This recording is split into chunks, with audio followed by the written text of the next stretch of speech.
படிச்சவன் படிக்காதவன் ஏழை பணக்காரன், இந்த ஊர் எந்த ஊர், ஒண்ணு சொந்த வீடு இருக்கா, ரெண்டாவது கல்யாணம் ஆயிடுச்சுல எப்ப கல்யாணம், மூணாவது கல்யாணம் ஆயிடுச்சுல குழந்தை குட்டி இருக்கா இல்லையா. இந்த 3 கேள்வி எப்படி எங்க போனாலும் பொதுவா எல்லாரும் கேக்குறாங்க அப்படின்னா, இந்த 3 கேள்விகளும் தேவனுடைய கேள்விகளாக இருக்கின்றது. இதை மனிதனுக்குள் வைத்து அவருடைய விருப்பத்தை, அவருடைய இயக்கத்தை வெளிப்படுத்த விரும்புகின்றார். தேவனுக்கு ஒரு வீடு வேண்டும் என்று யாக்கோபிடம் கேட்கின்றார். இன்று கட்டப்பட்ட விசுவாசிகளை கொண்ட ஒரு வீடு இன்று பூமியிலே ஆயத்தமாக்கப்பட வேண்டும். இரண்டாவதாக கர்த்தராகிய இயேசு கிறிஸ்து மணமகனாக பேச்சுலராக இருக்கின்றார். அவர் திரும்பி வர வேண்டும் என்றால் சபை அலங்கரிக்கப்பட்டு மணவாட்டியாக ஆயத்தமாக்கப்பட வேண்டும். மூன்றாவதாக நாம் ஆவிக்குரிய வேலையை செய்து அநேக ஆத்துமாக்களை, அநேக ஆவிக்குரிய பிள்ளைகளை பெற்றெடுக்க வேண்டும்.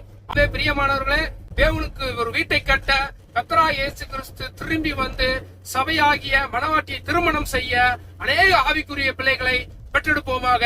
ஆமென்.